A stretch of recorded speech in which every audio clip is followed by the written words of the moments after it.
বন্ধু, আমার চ্যানেলে সকলকে জানাচ্ছি স্বাগতম। আজকের ব্লগটা আরম্ভ করছি আমি এখান থেকে।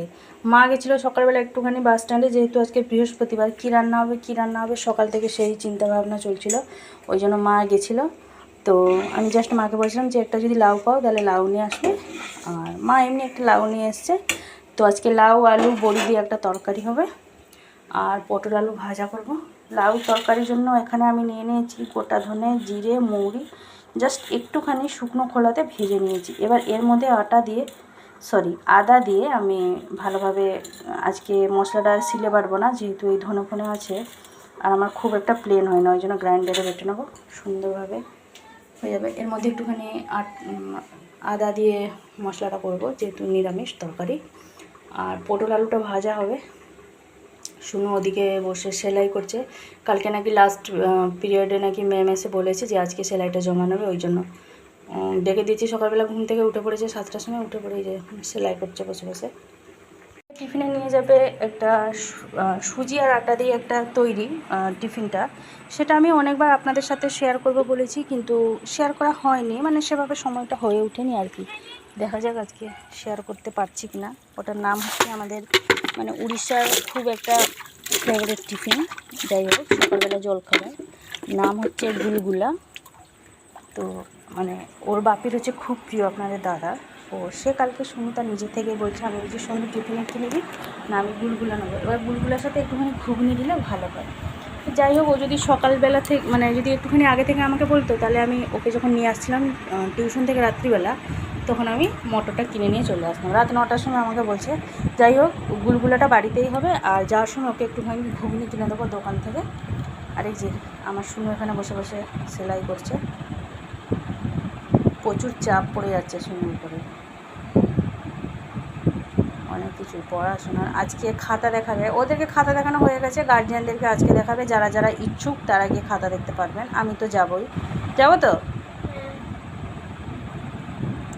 3:20 ওদের ছুটি। দেখা যাক, আমি ভাবছি মাকে সঙ্গে নিয়ে যাব, ওকে পাঠিয়ে দেবো মার সাথে। ও নাহলে আবার সেই 4টে সাড়ে 4টে পর্যন্ত আমার সাথেই ওকে বসে থাকতে হবে। যাই হোক, ওদিকে তাহলে সব কিছু গুছিয়ে গাছে দিয়ে চলে এসেছি। আজকে সকালে একদম ঘরদোর সব মুছে নিয়েছি, জাস্ট এই বিছানাটা পড়ে আছে, যেহেতু শুনু ঘুমাচ্ছিল। এবার বিছানাটা আমি ঝেড়ে গুছিয়ে পরিষ্কার করে নেবো। কালকে শুনু রাত্রিবেলা কোলবালিশ থেকে চমকে পড়েছে, আমাকে বলছে মা তুমি নতুন করে করেছো? আমি বলছি হ্যাঁ।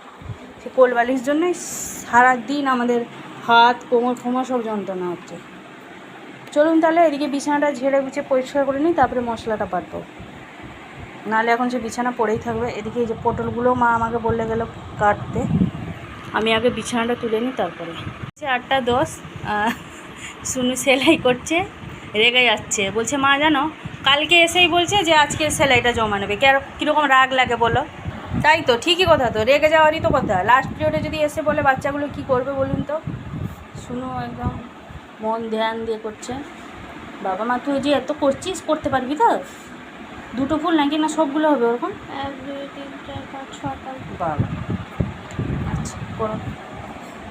এদিকে মা এই যে দোকানে গেছিলো, নিয়ে আসছে সুজি গুলগুলার জন্য। চলুন মা কী কী মাখিয়ে মুখে রাখে চলুন দেখবো। ওইদিকে তো আমি মশলাটা করে দিয়ে এসেছি। আর এদিকে এই যে কালকে আর বিকালবেলা কাচিনি কাপড় জানেন, একদম ভালো লাগছিল। এই যে এক গামলি কাপড় ভিজানো আছে, কাচবো। তো চলুন ওদিকে একটুখানি রান্নাঘর থেকে ঘুরে আসি। গুলার জন্য নিয়ে নেওয়া হচ্ছে সব, একটা বাটির সাহায্যে মাপটা নিলে ভালো হবে। সেই জন্য এখানে মা প্রথমে এই বাটিতে 1 বাটি নিয়ে নিয়েছে আটা, এবারে নেবে সুজিটা এবার 1 বাটি মতন নিচ্ছে নয়, হাফ বাটি মতন নিয়ে নিল। আপনারা চাইলে কাপের সাহায্যেও ব্যবহার করতে পারেন, আমাদের কাপগুলো যেহেতু ভিজে তো ওই জন্য বাটির সাহায্যে ব্যবহার হচ্ছে। এবার এর মধ্যে এড হবে চিনি, দেওয়া হচ্ছে সাদা তেল, এরপরে দেওয়া হবে স্বাদ মতন লবণ। বাচ্চাদের টিফিনের জন্য একদম পারফেক্ট রেসিপি, হেলদি, খুব সুন্দর হয়, কোনো কিছু ক্ষতিকারক না, বড় মানুষও খেতে পারে, সবার জন্য। এরপরে দিয়ে দেওয়া হচ্ছে চিনিটা যেমন মিষ্টি যে যেমন পছন্দ করেন সেইভাবে চিনিটা দেবেন। আপনারা চাইলে চিনিটাকে গুঁড়ো করেও দিতে পারেন, আপনাদের ইচ্ছা। এবার এটাকে ভালোভাবে হাতের সাহায্যে মা এখানে ম্যারিনেট করে নিচ্ছে শুকনো শুকনো।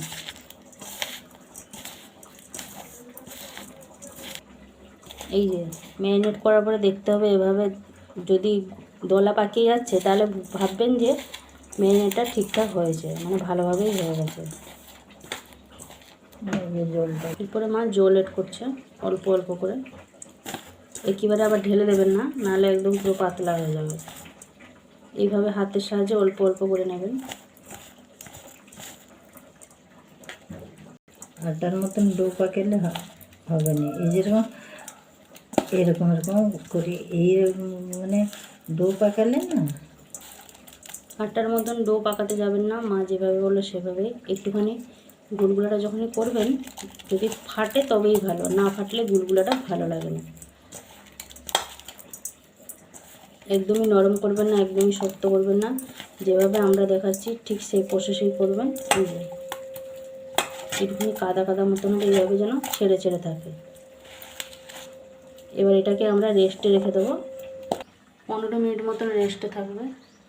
15 মিনিটের পর দেখবো। এটা কারেন্ট কেটে দেওয়ার ধান্দা ধরে নিয়েছে, জানেন তো, বিরক্ত লাগে। সকালবেলা, সকাল নেই, সন্ধে নেই, রাত নেই, যখন তখন কেটে দিচ্ছে, আর কখন আসবে যে তার ঠিক নেই। এদিকে আমি পটল আলুটা কেটে নিই ভাজার জন্য, ওদিকে লাউ আলু তরকারিটা হয়ে গেছে। কাপড় কাচাকুচি সমস্ত কিছু কমপ্লিট হয়ে গেছে, পুজোও হয়ে গেছে। শুনুন মনে হচ্ছে এই যে কমপ্লিটও মনে হচ্ছে হওয়ার পথে। বাজে এখন 9:10, 1 ঘন্টা মনে হলো বসে আছে, রেগে যাচ্ছে শুধু। এগুলো নিয়ে সব ছাদে দিয়ে আসতে হবে। চলুন এবার, ওদিকে রান্নাবান্না হয়ে গেছে, শুধু টিফিনটা হবে। গুলগুলার রেসিপিটা আপনাদের সাথে শেয়ার করি। এই যে এদিকে মা পটল আলুটা ভেজে নিয়েছে সুন্দর দেখা যাচ্ছে এর করে মশলা দিয়ে। ওদিকে এই যে শুনুর জন্য প্লেন ভাজা বের করা হয়েছে, আর শুনুন এদিকে এই যে রুমাল কমপ্লিট। এদিকে গুলগুলা করার জন্য এই যে মা এভাবে হাতের সাহায্যে গোল মানে সব দলা পাকিয়ে নিচ্ছে। আর দেখুন আমি আপনাদের একটা জিনিস দেখাচ্ছি, এই যে এইভাবেই যেন চেটচেটে হয়ে থাকে, বেশি পাতলা বেশি ঘনাই যাবে, হাতেও লাগার কোনো সিস্টেম নেই। কিন্তু এইগুলো না ভাজার সময় দেখবেন ফেটে ফেটে যায়, ওগুলো ফেটে গেলেই কিন্তু ভালো লাগে, তাই তো মা? কাটলেই ভালো। এটা হচ্ছে আমাদের ওড়িশার একটা খুব সুন্দর সকালের টিফিন। এটা বিশেষ করে মানে এটা দেখা যায় আমাদের সম্বলপুর সাইডে, না সম্বলপুর সাইডে বেশি দেখা যায়। আর মারা যেখানে ছিল ওটা হচ্ছে ঝাড়সুগুড়া জায়গাটা, ওইখানটায় বেশি এটা ছিল ফেমাস। আপনাদের দাদার খুব একটা পছন্দের টিফিন, ঘুগনি ঘুগনির সাথে এইগুলোগুলো। আর আমি সকালবেলা তাই বলছিলাম, আমি যে শুনু নিয়ে যাবে বলছে, ও আপনাদের দাদা বলছিল তাই যে একটুখানি ওর সাথে ঘুগনি দেবে।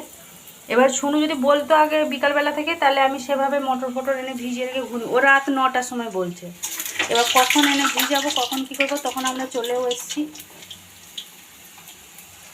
একদম লো ফ্লেমে ভালোভাবে ভাজবেন, হাই ফ্লেম করতে যাবেন না, তাহলে দেখা যাবে উপরগুলো পুড়ে পুড়ে গেছে আর ভিতরগুলোই কাঁচা থেকে আছে। সেই জন্য হাই ফ্লেমের অবস্থায় কিন্তু এইভাবে বড়াগুলো দেবেন, তারপরে একদম লো ফ্লেম করে আস্তে আস্তে ভেজে নেবেন। একটুখানি ধৈর্য ধরে ভাজতে হবে, তাড়াহুড়া হলে হবে না, অনেকটাই সময় লাগবে।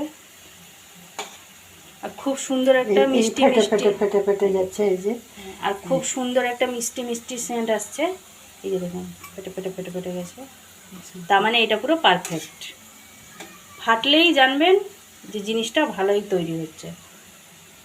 আর খুব সুন্দর একটা মিষ্টি মিষ্টি সেন্ট হচ্ছে। হয়ে গেছে আমাদের গুলগুলা রেডি, একদম ধিমি আছে, আস্তে আস্তে ভাজা হয়েছে। মা একটাই যে ভেঙে আপনাদেরকে দেখিয়ে দিচ্ছে, গরম আছে তো খুন্তি দিয়ে করে সফট কত হয়েছে, সিদ্ধ হয়ে গেছে, সিদ্ধ হয়েছে। আর এই যে সফটও হয়েছে দেখুন, কোনো রকম এখানে সোড়া ফোড়া কিছু আমরা ইউজ করিনি, আপনাদের সামনে তো ম্যারিনেট করিনি। এইভাবেই বাকিগুলো সব ভেজে নেবে। শুনুকে দিয়ে চলে এসেছি, এসে বসে পড়েছি, এসে পাখা চালিয়ে দিয়েছি, কারেন্ট নেই। এইটাকে নিয়ে সকাল থেকে যে কতবার হয়ে গেল, কারেন্ট কাটা, যাওয়া আসা বিরক্ত লেগে যাচ্ছে। আর গরমেতে না 14 বার করে কারেন্ট কেটে দিলে বড্ড বিরক্ত লাগছে। ওই জন্য চুপ করে বসেছি। ভেবেছিলাম শুনুকে দিয়ে এসে স্কুল থেকে খাবো দুটো, খেতে পেতে আর ইচ্ছে নেই গরমেতে, ওই জন্য বসে আছি চুপ করে। কি খাবো গরমেতে, পাখা নেই কিছু না। 3:10, 3টে বাজতে 5 মিনিট বাকি ছিল। মা হেঁটে হেঁটে চলে গেছে, যেহেতু মার তো একটুখানি হাঁটতে দেরি হয়, ওই জন্য কোমর ব্যথা পায়ে ব্যথা জন্য হাঁটতে পারিনি। এদিকে আমি এই যে রেডি হয়ে গেছি, আমি যাচ্ছি। 3:20 থেকে আরম্ভ হবে খাতা দেখানো, 3:20 থেকে সন্ধ্যের ছুটি। তো সেই যাই হোক, এবার শুনু তো আমার সাথে আর সেখানে বসলে হয়তো বসবে, এবার বাড়ি আসতে আসতে তো 4:30 মতন বাজবে, ওর আবার 5:30 থেকে পড়া। ওই জন্য মাকে পাঠিয়ে দিয়েছি, আমি বলছি তুমি ওকে নিয়ে চলে আসবে, আমি তারপরে মিটিংটা অ্যাটেন্ড করে আসবো। রেডি, সাইকেলটা বের করবো, আগে টাকাটা খুলে নিলাম, যেহেতু সাইকেলটা বের করবো। শুনু আবার বাইরে বেরিয়ে দেখবে না, শুনু বেরোতে বেরোতে ততক্ষণে আমি চলে যাবো। 3:10 হয়েছে, যেহেতু বেশি হয়নি। চলুন তাহলে যাই। এবার বেজে গেছে 4:45 মতন, আমি চলে এসেছি, তখন প্রায় 4:15 বেজেছিল। সে এই যে শুনকে এখন দুটো খাইয়ে দিচ্ছি, ও এখন করছিল। ওদিকে ঘুগনি ছিল, আমাকে বললো চানাচুর, পেঁয়াজ, শসা, একটুখানি নুন, লেবুর রস দিয়ে ওকে ভাবে চাট মতন করে দিয়েছি। ভালো লাগছে, অনেক ভালো। এদিকে এই যে নাহলে মুড়ি খাবে না, এটা হচ্ছে মুড়ির জন্য তাকে ঘুষ দেওয়া হয়েছে, যাতে ও দুটো মুড়ি খায়। আর টিফিনটা রিটার্ন এসেছিলো, মা নাকি খেয়ে নিয়েছে বলছিল, শুনলাম। দুটো গুলগুলা নাকি রিটার্ন নিয়ে এসেছিলো। আসার সময় কি মামা বুঝি আর কী কী সব কিনেছে, আইসক্রিম খেয়েছে শুনলাম, তাই তো। চলুন তাহলে একবার খাইয়ে দিই, তারপরে আমি ঘর দিয়ে ঝাঁট দেবো, রুটি করবো। ওরা আবার 5:30 থেকে পড়া আছে শুনুন। আমার এদিকে রুটি কমপ্লিট হয়ে গেছে, রুটি করা। দেখি মাকে বলি নিয়ে যাবে সোনুকে। আমার এদিকে ঝাঁট ঝুড়ি দেওয়া হয়ে গেছে, টুকটাকি বাসনগুলো মাজবো আর কাপড়গুলো টুকিটাকিগুলো কাচবো। সোনু চলে গেছে টিউশনে, মা দিয়ে চলে এসেছিলো। আমি এদিকে সন্ধে ফন্ধে দিয়ে নিয়েছি, 6:20 বাজে। আজকে আর লজেন্স হবে না, কালকে যেহেতু লজেন্স অনেকটাই করে নিয়েছিলাম। আজকে এই যে শুধু মাংস কড়াই হচ্ছে, কড়াইগুলো বসে বসে ভরছি।